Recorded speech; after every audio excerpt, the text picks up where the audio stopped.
Hey, what up, in this video right here, I'm going to be discussing Umaga's release from WWE. I'm going to be talking about the rumors about Rey Mysterio and Jeff Hardy's future with WWE, a little update on the cause of death of Mitsuharu Misawa's passing, and a few other things. And I'm going to end this video with a little spoiler, so to note when I say at the end of the video, here I'm about to say it, spoiler alert. If you don't want to hear it, cut the video off. Okay, and I'm going to be talking about Monday Night Raw as well, the card coming up for Monday Night Raw, 3-hour Raw tonight, as you know.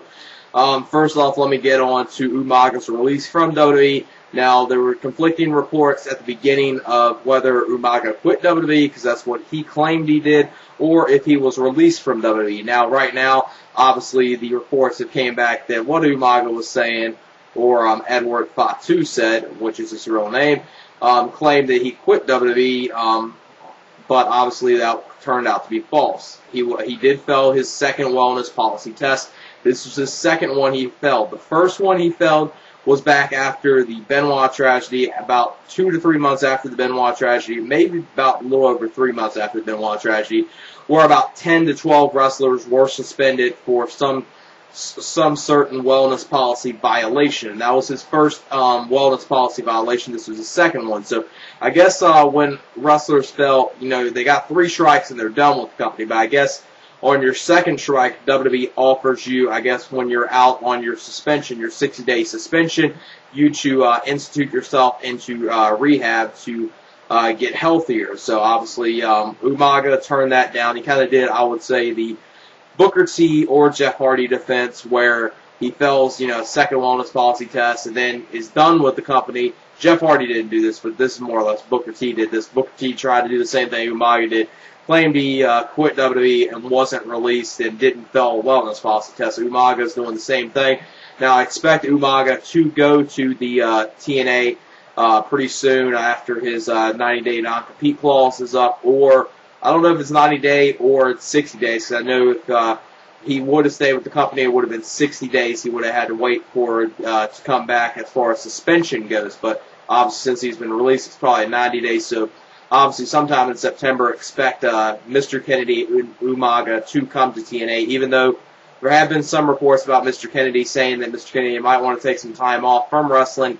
And maybe one of his hobbies is cooking, so he's trying to become a cook. So that's one rumor I've heard about that. So Kennedy might take some time off, might not come to TNA immediately, but I definitely think TNA is going to try their best to get him, especially since he's a name talent and people do like him and he is over with the crowd. And now back to Umaga. Like I said, I do expect Umaga to go to TNA after the 90-day non-compete clause goes. And I think it'll be a good thing for him to go to TNA. I think it might be a good fit for him. I think he could possibly do something with the Nation of Violence with Samoa Joe. At least that's the thing I would guess they would do as far as booking. It would be the most sensible thing and make the most sense, obviously. Put him with Samoa Joe, have him do something with the Nation of Violence, or get the other member of 3 Minute Warning and reform that tag team in WWE, because I think they were a good tag team in WWE. Just WWE kind of, cut the strings a little too quick, and they probably could have went a little further than what they actually did with that tag team. The TNA might pick that tag team up and have Umaga do that, or have just Umaga be like typical Samoan gimmick like he was in WWE, and kind of have him do that in TNA as well, and maybe do something with Samoa Joe, since we know Samoa Joe's going to obviously have Taz in his corner or something, whatnot, with Taz doing something with Samoa Joe very soon. Now, the next thing, obviously, the 2 rumors. Now, these 2 things I'm going to stress, they are rumors, but there are 2 rumors that I think are at least notable to talking about. And the first one is Jeff Hardy. Jeff Hardy, now there's conflicting reports. There's some reports saying that Jeff Hardy might have signed a short extension to his contract, maybe a 1 or 2 month extension to his contract, or have not even done that at all and is not even thinking about doing it, or he's thinking about signing a new extension with WWE, but he's waiting almost till, I guess, the end of his contract so he can get a better deal, maybe get a little more money out of the new extension when he does sign it, if he does do that. So definitely that's going to be interesting what's going to happen there with Jeff Hardy. Now, a lot of you know I'm not the hugest Jeff Hardy fan, but I'll admit Jeff Hardy is an entertaining wrestler, and I understand why people like him. He's an entertaining wrestler. He does a lot of spots in the ring, and, he's an enjoyable wrestler. I do enjoy his matches, but as far as, what he does outside of wrestling, especially some of the stuff, he's kind of lost his passion for wrestling several times. That right there has kind of made me lose a little respect for him, but still, for wrestler-wise, I gotta say he is very good as far as in the ring. Now, the other one rumor is the whole Rey Mysterio rumor that Rey Mysterio might have gave his leave to WWE and wants to leave WWE, or maybe just take some time off. So maybe we'll have to wait and see what's going to happen here. I see what Rey Mysterio is going to do. He's probably going to take some time off. I highly doubt he's going to be, hanging his boots up, retiring from wrestling, and quitting WWE.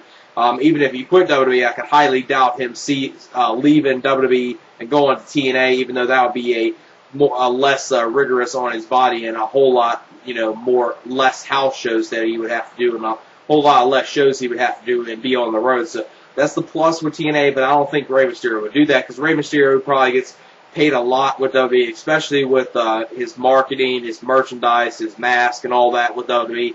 That obviously, makes him a lot of money, and I don't think he would be able to get that same stream of money from TNA. So we'll have to wait and see what's going to happen with Jeff Hardy and Rey Mysterio. If Jeff Hardy and Rey Mysterio, if they're both gone from WWE, that's going to really hurt the SmackDown brand, because them two are two of the top guys on SmackDown. Not only the two top guys on SmackDown, I would say they're probably definitely the two most marketable guys on SmackDown, other than probably Edge. I think Edge, even though Edge is a heel, Edge is marketable no matter what you want to say. Now, the other thing I want to talk about is the Misawa Misawa, his passing, and a little update on that. Now, obviously, the first reports were that he suffered a heart attack, and that's what his cause of death was. Now, the cause of death has kind of changed. Now, obviously, the whole thing with the back suplex, that's not changing. That's pretty much the cause of death, and that's what, made him die, obviously, was the back suplex he took, and just didn't, kind of a freak accident, and just didn't land right, and, got injured that way. And apparently, he suffered a spinal cord injury from the back suplex, and that was the cause of death. And obviously, in the ring, you heard the reports that he turned purple. Now, there's a little clip that on YouTube right now, and it's got, almost 500,000 views, but some of you might haven't seen it if you haven't, visited Gerwick.net or NoDQ.com within the last day or so. You might have not seen this video. And this is a video of kind of like a Japanese news report about the passing of Misawa Misawa, kind of a little tribute in there. I guess they aired with it. And it shows footage of the EMTs and the CPR workers coming out there and trying to revive Misawa Misawa. And you got just the way the crowd looks. I mean, there's people crying in the crowd and just stunned and in awe. So I would say, it's kind of a sad video, but if you do want to see it, the link will be in the description if you haven't seen it quite yet. And obviously, if you haven't visited those two wrestling news sites or maybe a couple other wrestling news sites, you might not have ran across the video, especially since the video is in Japanese titles and descriptions, everything is in Japanese. So if you haven't seen the video, I would, recommend check it out. Now, it is kind of a sad video, so watch the video on your own discretion if you want to or not. Now, the other thing I want to discuss, obviously, Monday Night Raw tonight is going to be a 3-hour Monday Night Raw. Now, obviously, this Monday Night Raw, if this is just all Raw, now 3-hour Raw, just with all the wrestlers from Raw, will probably be, horrendous and tedious to watch. Now, since you got the SmackDown brand, the ECW brand, and Raw as well, especially three title matches on a live television show, that's pretty good to see. You got the 4-way, obviously, the 4-way main event, and this is for the vacated World Heavyweight title since Batista is injured, and they decided to, instead of last week, obviously, they ended Raw, making it look like, Randy Orton was going to just get the title from the 10 count, and Triple H returns, so obviously we're going to see the Triple H and Randy Orton feud continue, and the 4-way is Randy Orton, Triple H, Big Show, and John Cena. The Big Show element in this is probably going to be a thing that is going to hurt this match, because John Cena, Triple H, and Randy Orton, they all work good with each other, and they had a solid match at WrestleMania 24 against each other in a 3-way match that was very good, and John Cena and Randy Orton worked good together.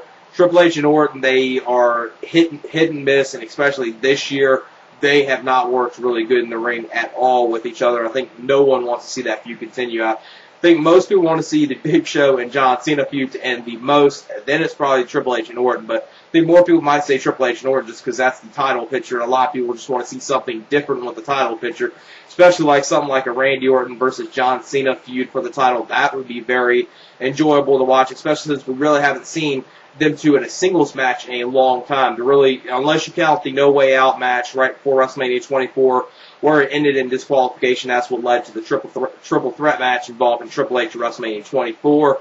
And the really only singles match they had that was for the world title, unless you count the No Way Out match, was at SummerSlam 2007. So they really haven't took on each other that much, and I think a singles program with them for about 4 to 5 months would be very good. It'd be a whole lot better than this whole Triple H and Randy Orton feud that's obviously going to continue. I know I'm wishing Randy Orton or John Cena wins the title and we see them go off in a program against each other, but I know it's not going to happen because Big Show and Cena still continue, and even though I don't want it to continue, and Triple H and Orton's going to continue as well. So Triple H and Randy Orton's going to win, and if I have to guess, Triple H is probably going to win the title tonight on Monday Night Raw.